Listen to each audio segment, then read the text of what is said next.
Go ahead and lie on your side. Now, since the band is wrapped around her, right, wrapped around her back, I already have internal rotation resisted on this bottom arm. Just if she goes, so we can just take this out of the way for a second.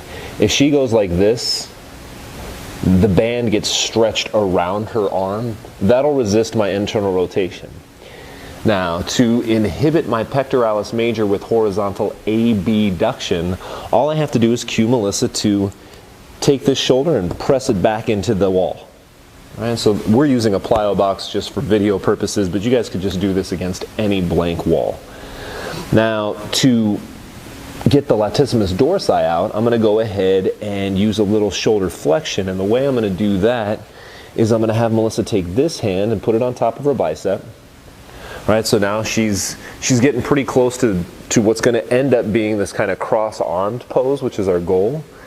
The only difference is I'm going to actually have her kind of cue this chicken wing maneuver where I have her think about going elbow up and hand down so that her hand just passes this elbow. So she's kind of grinding her elbow into the turf here, going this way, while bringing her hand down this way. Good, and back up. Now she's started with her elbow kind of low. You guys don't have to be at 90 degrees of flexion. Up, and he'll put it over his body. And for a right-handed thrower, he's going to tuck his arm in, and the whole point of that is to turn off a little bit of the pec major. So he's going to put himself in a little bit of a semi-split stance, left foot back a little bit, right look forward. Now he's leaned forward at the trunk, and now you can see he's abducting and somewhat flexing. So he's got his band pushing forward and abducting, and then from there, he'll train the subscapularis. So he'll do that 8 to 10 repetitions, and he'll times where we'll say, okay, start there. Now he'll work more with the subscapularis being strengthened at the end range, and he's always trying to position the proximal humeral head retracted and compressed in the socket.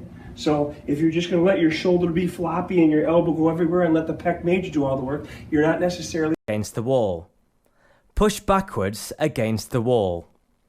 Hold the contraction and relax. Repeat as required.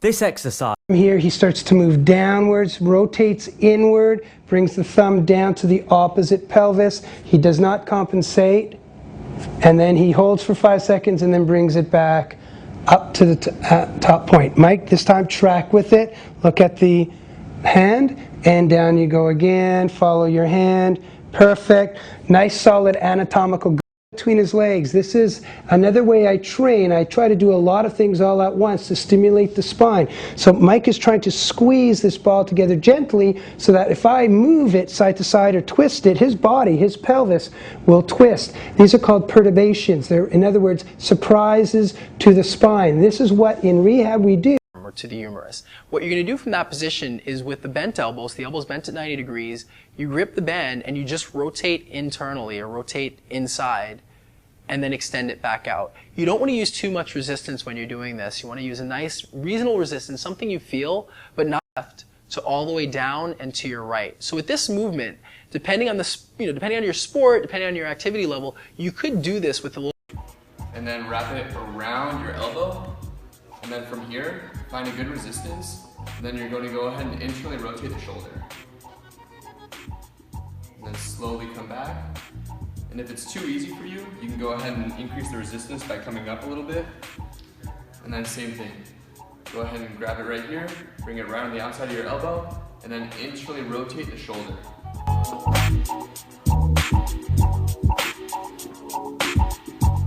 What we'll do is we'll go on a 45-degree angle, and you can find anywhere to attach this onto a fence at the game. So once again, we got another band here, and so he's going to push towards the center, but the whole time he's pulling towards his opposite hip. So he's pulling in on a 45-degree, and then he's pushing his arm into the floor or into the ground while he's trying to retract his shoulder in the socket. So he's pulling internally, so he's sucking the shoulder in the socket. He's in the scapular plane, and he's pushing his arm into the floor to turn off the pec. So it's a completely different. Now go ahead and show what you normally see. You'll see people lay on the. And I'm gonna get him to rotate inwards and then come back to the point where tension is still on the band. Go again. So he should feel it right in through here. About here. So the arms are already activated. You're gonna bring the arms above your head. You're not gonna touch them at the top. So it's pure control of the way through, all the way through. And you're gonna come back to about there. Now this doesn't have to be done with a very heavy weight. This can be done even without weight. Just doing the movement and activating that mid-back will strengthen the mid-back. You're looking side at about 90. Up just a little bit more, perfect. And we're gonna press in line with the body. Perfect, and bring it back down. You should be feeling it in through his mid-back. So we're looking for a lot of activation in through here. We're looking for a lot of activation in through here on the way down. He should be internal and then external rotation. Awesome. Now some key points. If you are going to do this exercise with a dumbbell, it's only the external rotator cuff, teres minor and infraspinatus, that are working. And up again. Down we go. This is excellent because the rotator cuff needs to be strengthened from its full range of motion, that is, shoulder flexion. Good. Turn and face me, Kathy. This would be the last angle. This is the abducted angle. Up you go. Again, remember, this is concentric, eccentric contraction of only the external rotator cuff.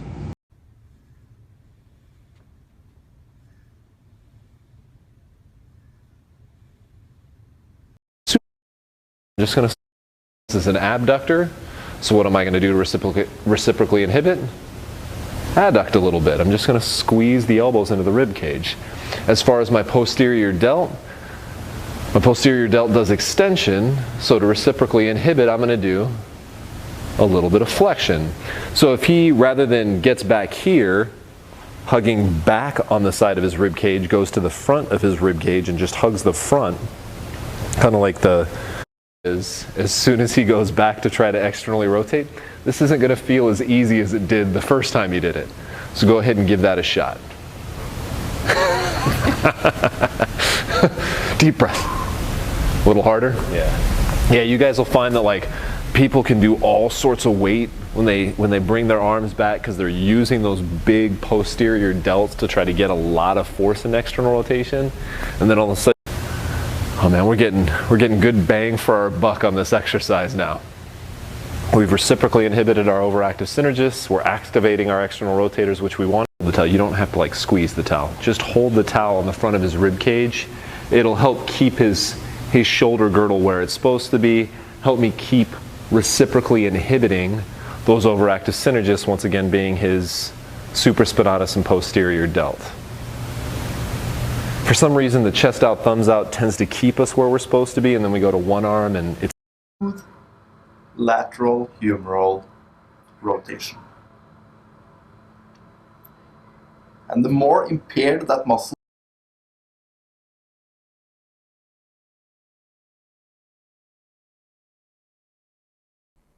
with some practice, you should be able to feel a stretch around the outside of your shoulder blade.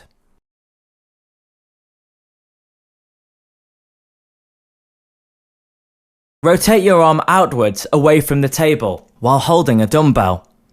Your elbow stays in contact with the desk the whole time. This is a strengthening exercise for the rotator cuff shoulder muscle. Notice that there's separation between the arm movement and the torso. You don't want to have any of the hips or the torso going with it.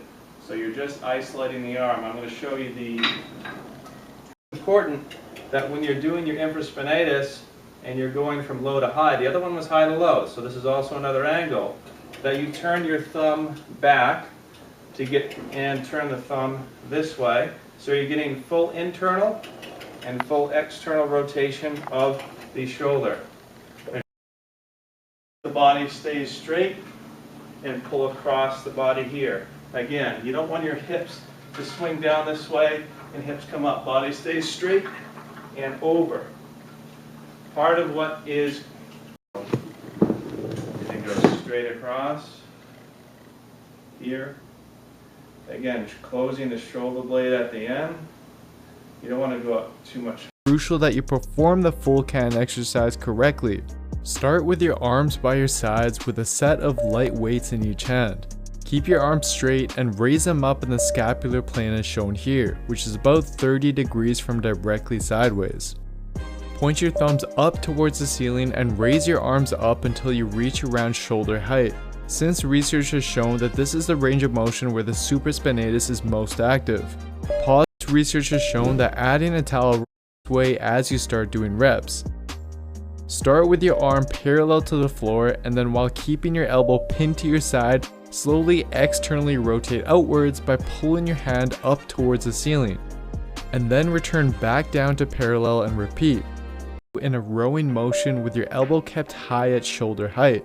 Your hand should now be directly in front of your elbow with your arm parallel to the ground. Hold this position briefly and then externally rotate the shoulder by bringing the hand up towards the ceiling with the elbow still locked in the same place. Next, press your arm up overhead and hold the top position briefly. Then reverse the pattern and repeat for more reps. Throughout the movement. So exercise number 2. For W's,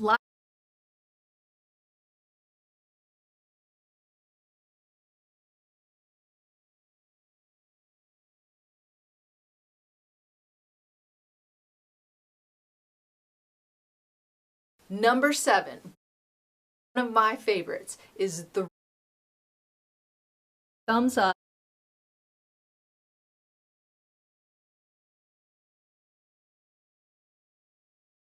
Feet for an anchor. With your thumbs up and your elbows by your side, pull back and squeeze your shoulder blades.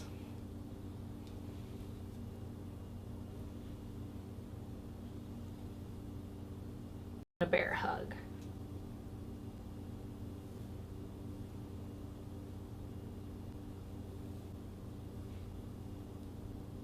Up on top with your thumbs up, and then straighten out your arms. Keep your elbows locked out and punch forward. So not bending those elbows, but bringing your shoulders forward.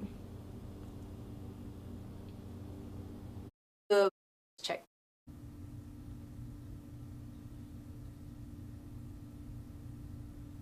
So there you have it. Those were your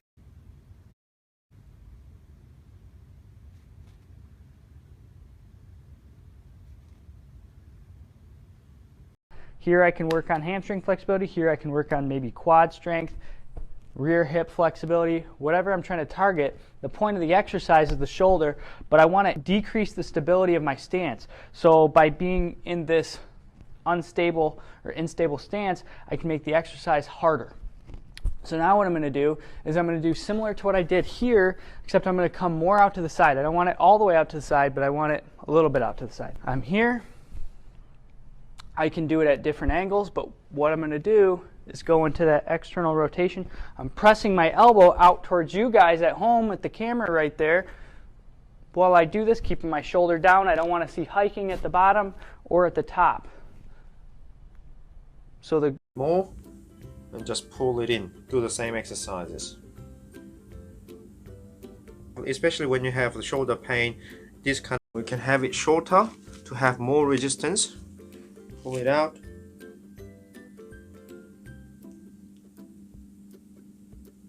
And it's good to use the unaffected side that doorknob. Spinatus has to fight against, right? So that will activate that muscle. From there, you're rotating your arm inwards this way. And then come back down and do the same thing. Going out to the side and rotation. And that will lengthen up that muscle while it's being muscle.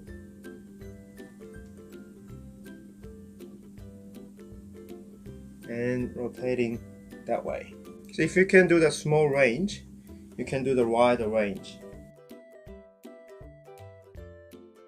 So when you do this exercise, you have to take small to the side, but about 1/3 of the way toward the front of your body. And just repeat this movement. In the beginning, the client looks to perform this for about 10 to 20 seconds, but in time, spinatus and sometimes can lead to irregular shoulder motion. This exercise, so what I do is I'll lift the dumbbell up here and just slowly.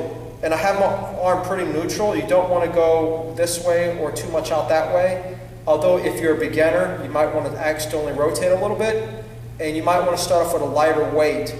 But what I notice is you bring your arms up, you point your thumbs at the wall in front of you, and you count 1, 2, 3, 4. The counting allows us to resist gravity, which is the whole point of this exercise, is that we're on my side like this.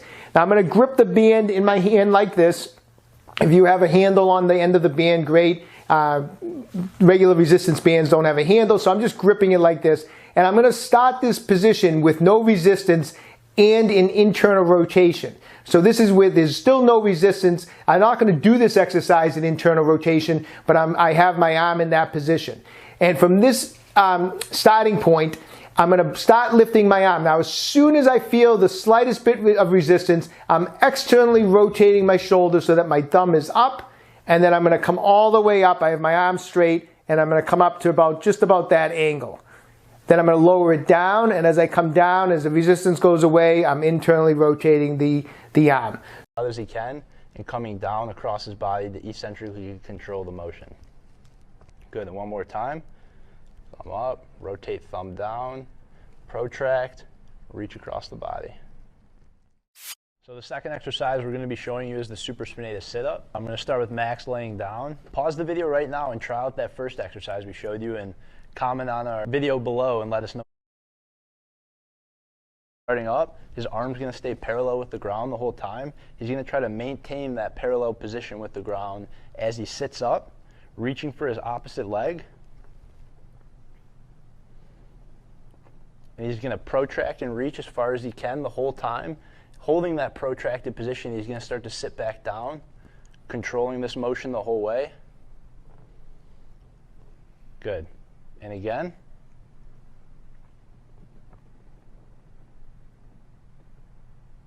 Good.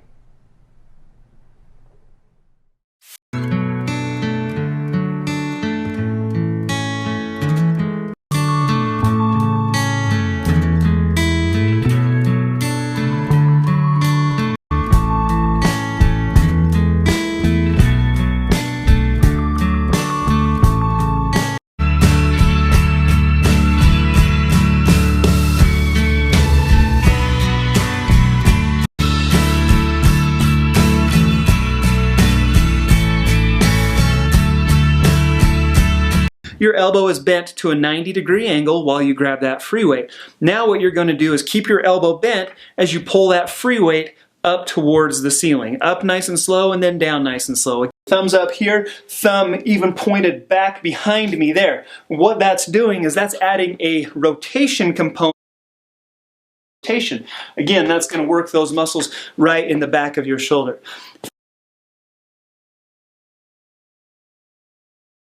Now all of a sudden it's in my left hand, so my left elbow's at a 90-degree angle, tucked in right to my side. Again, don't worry about sticking it right into your side. Worry about the form as you're going through the motion. Started with my hand high here, and then as I pull across, I'm going to finish with my hand lower here. So high. Exercises lying on your stomach and lifting the arm. But are some better than others? In 2004, with rotator cuff exercises. These include strength training movements like lateral raises and overhead pressing. These not only elicit activation of the rotator cuff, but they move the shoulder through greater range of motion.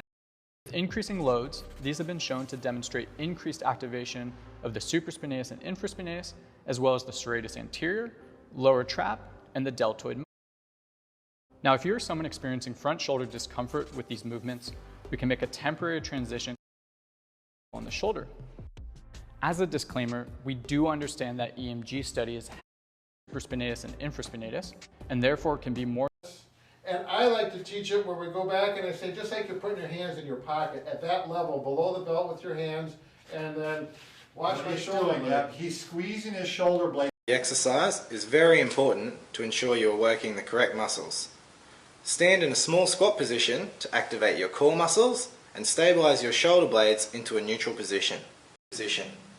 Pull down from front to back and squeeze your shoulder blades at the end. Control and return to the start. Squeeze your shoulder blades at the end. Again, control and return to the starting position. Just below shoulder height and palms in full contact with the wall. Lower yourself towards the wall, ensuring your elbows are at approximately a 45-degree angle from the body. Push back towards the starting position. Keep your elbows bent at 90 degrees. Pull your shoulder blades together, keeping your elbows by your side. Slowly and with control, return to the start position and is started right away after surgery with gentle pendulum exercises. Bend at the waist, let the arm fall away from the body. Create space between the arm and your rib cage. Don't go more than 30 degrees out to the side.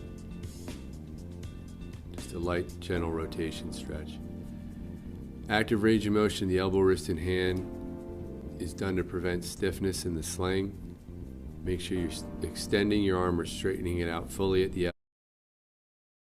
Other muscles are the muscles that support the shoulder girdle will get stiff and sore in the sling. Start exercising these by doing a light warm-up. Don't put weight on your arms through the table. Just brace your arms and rock back and forth to gently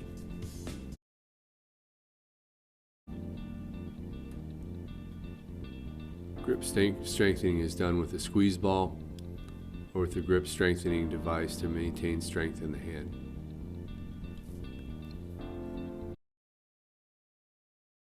Raise your shoulder blades on both sides. Hold in the fully elevated position for a 1 to 2 count.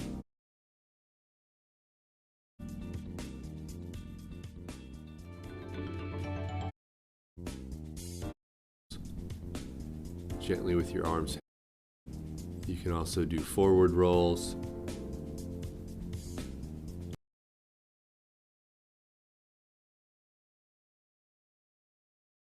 It's often helpful to do both sides at the same time, symmetrically lifting both shoulder blades off the table, increasing the resistance as needed. Shoulder blade. Hold that pinched position. Rotate backwards until your arms are parallel with your body. That's 2, 3, your shoulders back, 4, 7, last roll, 4, we're doing 10 of these, 5, 6, keep bend at a 90. Now we're going to raise straight up, 1, 2, weight in your butt, 3, feet are up, arms are up, swim, elbows high, push forward. Notice how my palms face my body, elbows high, push forward. 2. That's 5, 6, 7. One more, only doing it. Back, press out, back down. Nice and controlled the best you can. Good. This one's a hard one. 11. Dumbbell shoulder press in the same study, which elicited 74% activation of the anterior deltoid with 70% of one arm load for 5 reps, or horizontal adduction. And it's particularly active when we perform various kinds of pressing actions, such as overhead press or bench press. Thirdly, while these compound movements are effective, if you truly want to hit the side delt, we consistently see lateral raises crush all the other options in 3 of the variants, which brings us to our 4th point. During row variations with our arm out to the side, we do see high activations of the lateral deltoid. In fact, in the Sweeney 2014 study, we see the highest activation for the side delt come from a lateral raise variant. Which brings us to our 4th point. Without a doubt, the best way to effectively challenge your rear delt is through performing horizontal abduction motions like the rear delt fly. If you're really trying to maximize the development, some degree of specific horizontal abduction is going to be beneficial. You'll be challenging your lateral deltoid to a good degree. However, if you want to W raise, you can see here I'm actually trying to create a W with my arms. So as I go back and do this reverse fly in the shape of a W with my arms, we're getting all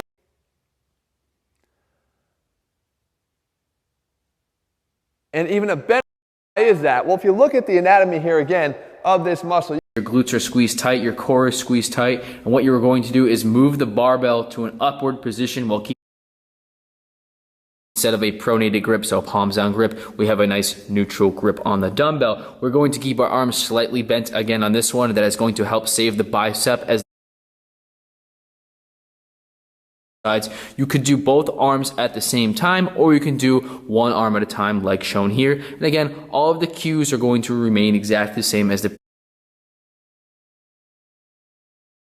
not have a bench, but this one will absolutely light up your front delt due to the constant tension that is placed on them throughout the movement. It's a great one to add into your routine. If you've never tried it, try it with a drop set. That's something I completely recommend, and you will be absolutely hosed. Front or just outside, and then pressing the weight all the way up to a full extension lockout. And you'll notice that this engages the serratus and the lat as you completely lock out in order to stabilize the weight.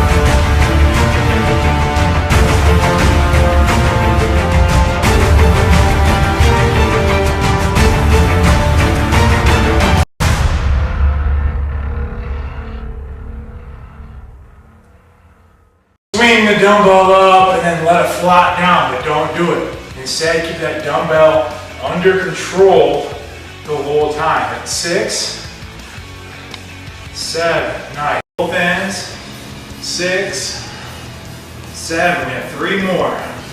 2, you can do it, and you can. And 5, 4, 3, 2, 1. Delts are doing all the work. Now, we can alter the angle here, which is another reason why I love this exercise, to make it either more or less difficult. If I press the dumbbell straight out, I'm actually shorter. However, because we're actually now pressing more upright, it's still working the shoulder. Transition from the front delt to the middle delt safely. So you guys know how I feel about internal rotation when it comes to shoulders, and especially a little bit of that frontward angling of the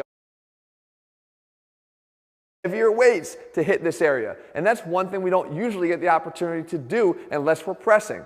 So you want to take doing the concept of relative movement. See, if our arm is raising out to the is going to fire up that middle delt. So as I rotate my torso on this fixed arm on the ground here, I'm getting that relative abduction. I have to repeat it again. The key when you're trying to activate your rear delt is not going into this reverse fly motion. So pounders are at most 10 pounders, but what really matters is what is going on in the shoulders, and there is a lot going on because by virtue of the also called Wesley, so it's 2 Wesleys working out, and he shoulders in the mirror from the side. If your backside, and in my opinion, when hitting the front delts, doing presses like this, you also hit the chest. So they are kind of intertwined when working them. You cannot really see every single body part as really an individual isolated body part because you always work in military press. And this, of course, is the front double raise. I like to do about 10 reps. Though you weigh lighter and have a higher body fat percentage, you look better than in a gym on a later stage in your career, where the opposite is you cannot actually feel it, because for yourself, without perspective, it does go straight down. And a lot of people actually have this problem where the upper back thickness, this makes the exercise a little more difficult because you gotta lean forward most of the work. And that is why you shouldn't go too heavy. I'm only doing one that you have to do very specifically, because if you don't, your traps will do most of the work. You can't mix it up, try all 3, or incorporate it into a tricep. Rear delts are feeling really. Drive the elbows back behind the. It's at the later on. Now to perform it, grab a barbell with a wide grip such that your arms are at about 45 degrees out from your sides when standing. Next, set up how you would for a normal barbell row by slightly bending the knees and hinging at the hips until your back is almost parallel to the ground. Now at the starting position, I want you to think about pushing your fists down into the floor in order to protract your shoulder blades, as this will help prevent your traps from taking over the movement. Then, lift the weight up towards your upper chest with your elbows kept high. And as you lift up, all I want you to think about as you do so is driving the activate the rear delts. Straps can also be used here as well to minimize the involvement of other muscle groups. Each rep. Hold the top position briefly while fully contracting your rear delts before coming back down. And again, isolate the rear delts. And to perform it, you're simply performing a regular face pull but lying on your back instead. A few key points though are to think about pulling with the elbows until your delts, especially after you get to higher reps with it. I would, however, suggest experimenting with your arm angle and trying it out closer versus farther away from your sides in order to find what feels Position. I'm just basically going to turn my body this way, feeling a nice stretch through that rear delt. I'll also get a bit of my rhomboid and a bit of my rotator cuff. I'm going to hold that stretch for the designated. You want to hold that for 30 to 60 seconds, release, give it a break, try it again a little bit. There's another way to do it. You sometimes see people, they'll reach under, grab their opposite arm and pull it across this way. Some people don't like that. They think it promotes impingement where against the door, and then you're just going to kind of lean into that. It'll push your elbow out away from you, and it'll tighten up that infraspinatus and teres minor. Again, you want to hold this for about 30 to 60 seconds, and then I'm just going to lean back and let the band do the work. I can adjust the tension by how far I step away and by how much I lean into it, but again, this feels pretty good. And that towel. And then with this upper hand, we're going to pull up. I like to pull this towel down. It's easy to hold this way, but you can see there's a pretty good stretch there on infraspinatus. Also, you supraspinatus a little bit. But you can see as I get a little looser, I tighten that up a little bit more and get a pretty good stretch. Just hang on to that pipe, and you're going to pull up, which is very similar to your towel stretch. But what I think really makes this unique is if you start to bend over a little bit, twist your body, you definitely feel that stretch a little bit different because the angle is pulling your infraspinatus and teres minor is definitely a little different than with the arm I want to stretch. You can see I'm holding it open. As I grab it, I'm going to relax and let it pull me up. If any time it gets too intense, I'm just going to let go. But I'm just going to let that pull, and pull. If I want it to stretch me a little more, I'll pull this down, grasp it again, and let it relax into that stretch. Up about 30 degrees. Instead of having your arm out here at the 90-90 position, you're going to have it in the scapular plane and scaption. You want to reach across with your opposite hand, grab your wrist, and pull it down, pull your arm down into internal rotation. That stretches that infraspinatus and teres minor very well. Hold that about 30 seconds. What's great about this stretch is your shoulder blade is captured. Put your hand basically on the side of your neck and put your arm out. You want to get maybe stance or maybe your elbows about 3 inches from the wall. And then I'm going to have you gently, you can use this other hand for support, lean in and reach up as high as you can with that elbow. So now basically the back of the back, it's not the point of my elbow, it's the back of my upper arm is against the wall. And I'm pretty comfortable, I'm pretty stable.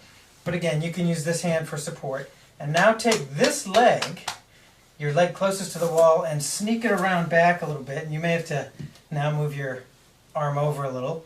And then start to lean with your body weight in here. And again, adjusting keeping your balance with this other hand. And you will find, especially the more you're, one reason not to do too much of this is the more back you are. Once you get comfortable, if you can put this hand on your hip, you can lean in with your body weight and you just feel this wonderful stretch in there, especially if you're on the computer too much. This is a rotator cuff muscle. It helps internally rotate the arm, and it arms across like this and catch one arm above the other. I'm just going to turn side on so you watch the sequence from here on. I then reach up and reach the fingers around the back of the wrist like this and pull the wrist down to the elbow. Now I'm going to turn and face you again to show you what that looks like. You can see how I'm holding the arm here, and notice I'm going to open out the held arm so that the elbow is more open than 90 degrees. I'm going to turn and face you now. And from here, the arm that I'm holding, I'm going to press away from the midline of the body, like so. That's what stretches the internal rotator, because this is external rotation. Now the contraction is I'm going to press the held arm back to the midline of the body, which I'm doing now. For a count of 5, I stop, I breathe in, I make sure that the elbows are still opened out at 90 degrees, and then I take the arm further away from the midline like that. Slumping and twisting movements like this, I can stretch all sorts of muscles across and above the upper back, and then if I lift the arms up like this, I can stretch all sorts of muscles on the outside of the shoulders as well. And now I'll show you what that looks like from the other side. You're going to try and find that tender spot, and when you find it, you're going to work. Now, you really can't see what I'm doing, but I'm Are you going up and down, Brad? Up and down. Because he's going across the fiber. Right, yep. Yeah. And you're going to work, oh, there we go. Again, this is going to take some practice, and you may, oh, there I'm deep thing to do, but you can do it, okay? Okay. Cherry's muscles is the meat in your subscapularis sandwich here.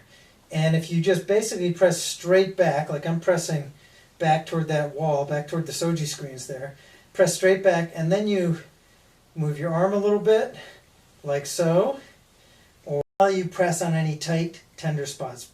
Basically, healthy tissue does not hurt when you press on it. So if you're just here nice and relaxed, and you dig in there and nothing's tender, your subscapularis probably isn't that tight. In here, you'll find this thing's all tight and it hurts every head a little bit. And your cerebellum at the top of your brainstem. There it is. If I kind of do that, that gets it.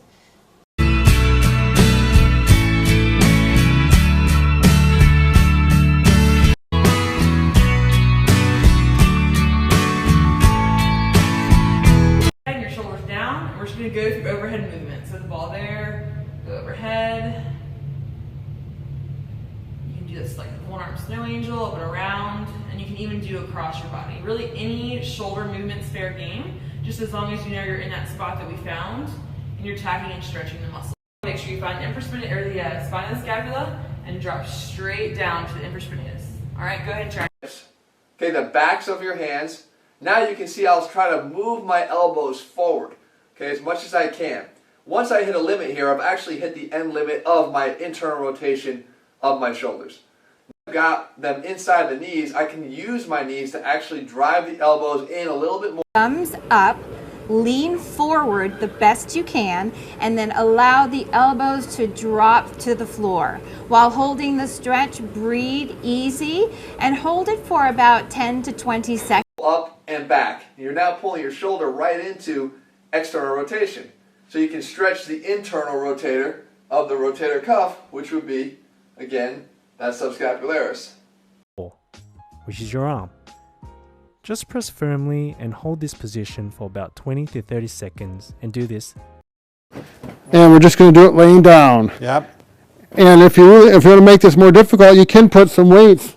Oh, there we go. We can put some weights in. Lean the body, and you'll see on this camera here how the arm is being pulled through the body. Don't let yourself unwind, just keep the back against the arm, and then watch to pull the stretch on without letting this part of the body move. I lean slightly towards this camera here, and that winds on the stretch straight away. And as with all of our stretching, get used to that sensation first. Breathe naturally as you stretch, and then release. Then you would go to one side at a time, just like this. You might even be able to get a little deeper into the stretch right here. You're gonna feel this open. That hurts a lot more from this compared to this. That shoulder relax, and the further you sink backwards, in other words, the further this elbow comes forward, the greater the stretch. That hurts. So you're extending, and now you're leaning forward, you're shifting your weight forward, getting a good deep stretch.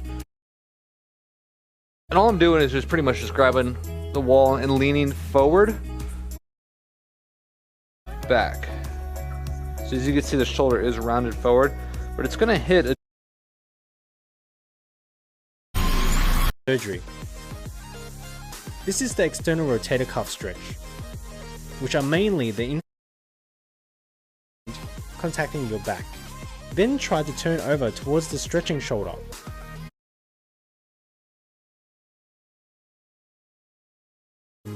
Internal rotator cuff stretches on the floor. Now to do this stretch, just lie on the floor on your chest. Of mobility here, and it's important to differentiate that from up in the armpit. I don't want to go up into the armpit because there's nerves and blood vessels, etc. I'm trying to get on the meat, almost like the front side of my lat onto some of my teres major, and the way that I get my arm relaxed, maybe I'm affecting the subscap, which is a deep muscle in the front of the shoulder blade. So elbow goes here, fist with the little thumb poker, and then lean forward so that it's passive, meaning I'm not using a lot of effort here. I'm using the fact that my forearm is jammed into my thigh. And then with this arm here, I'm totally having it relaxed, and I'm going to move it gently around like this. There shouldn't be any tingling.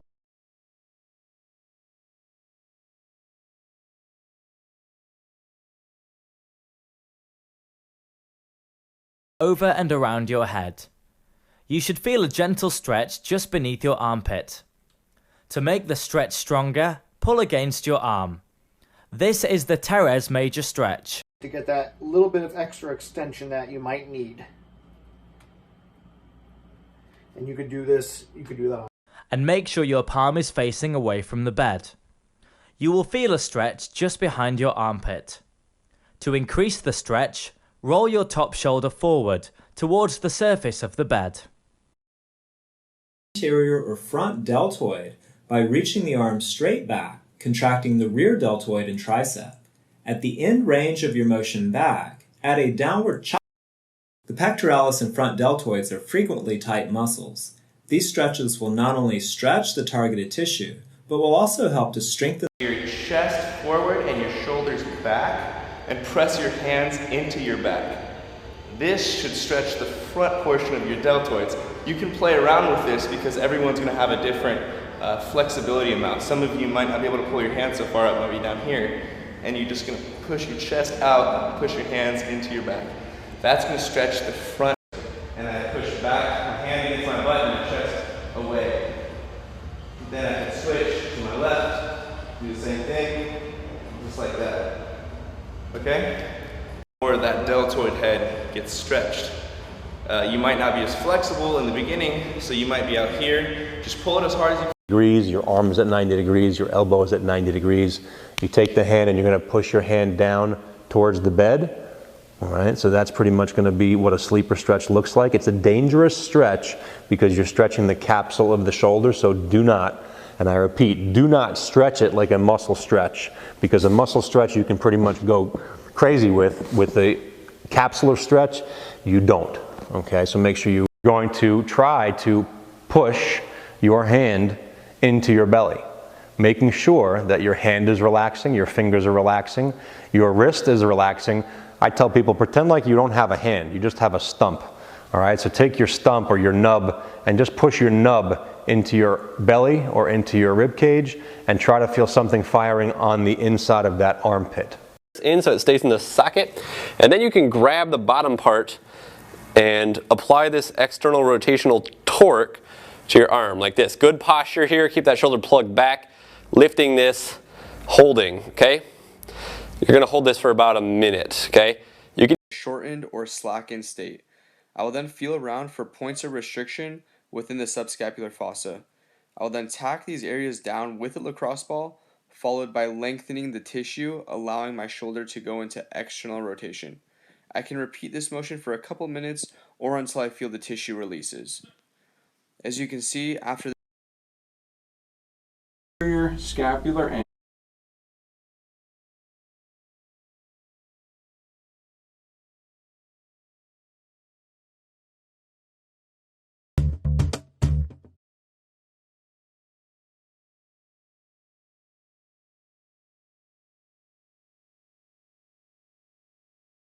Until you can completely relax, I don't want you doing full body weight and I don't want you to move. So once you can be dead weight on there, then you can move. I want you to take your arm through internal and external rotation.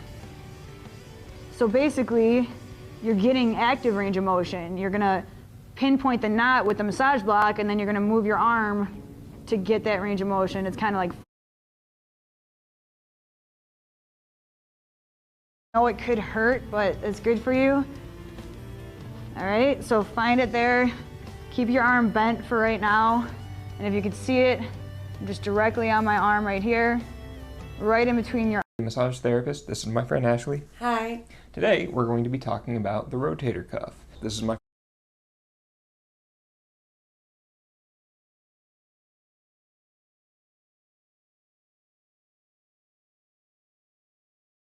and I'll see you next time.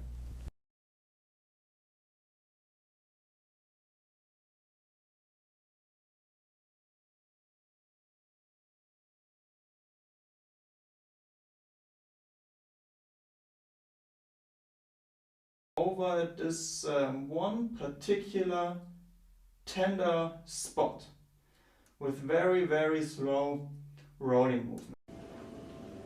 And so the idea is spend 30 seconds to a minute just hanging out.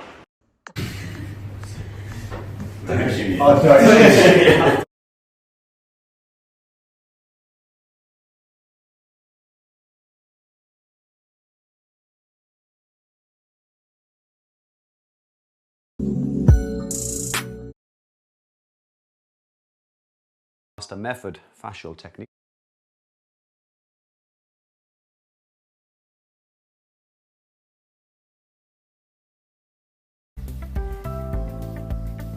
There's 4. Now for our second technique, we're going to use the opposite arm to grab the forearm, breathe and release, and then we're going to pull that across the body. Again, the ball's not rolling. We get 2 of these. There's 2, that's perfect. That was our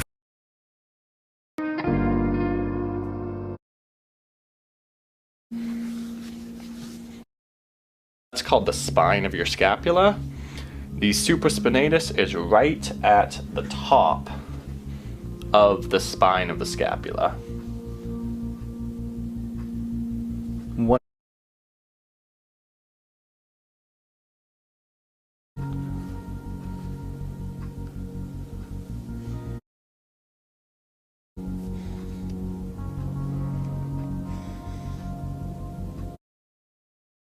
The deep.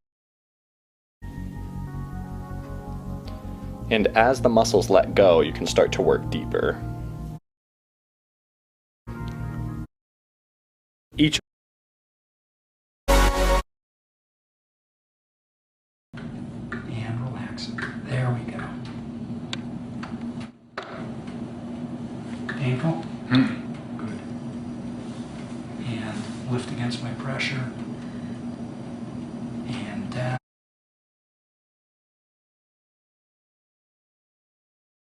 Blade and a wall. Place your arms across your chest. Rotate your body left and right to move the ball around the top of your shoulder blade.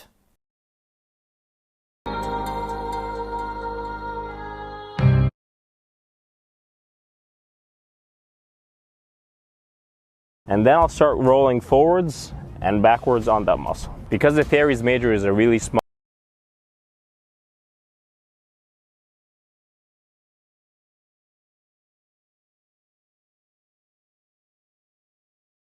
facilitate motion, such as a horizontal adduction stretch or the genie stretch being performed now, as well as repositioning the ball and making sure it's in the correct position and performing shoulder elevation.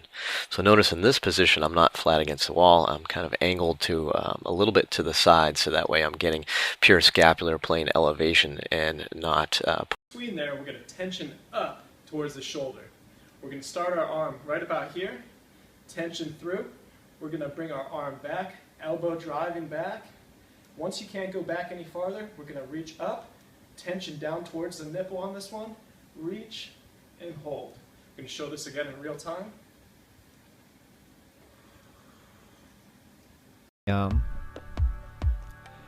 This may pull your shoulder back slightly. which is a nice way to open up the front of the chest.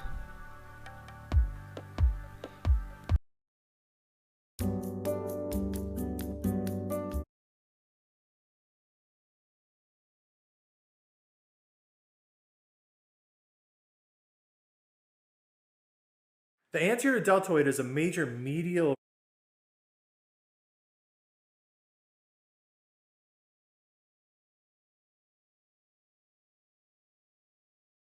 Go figure.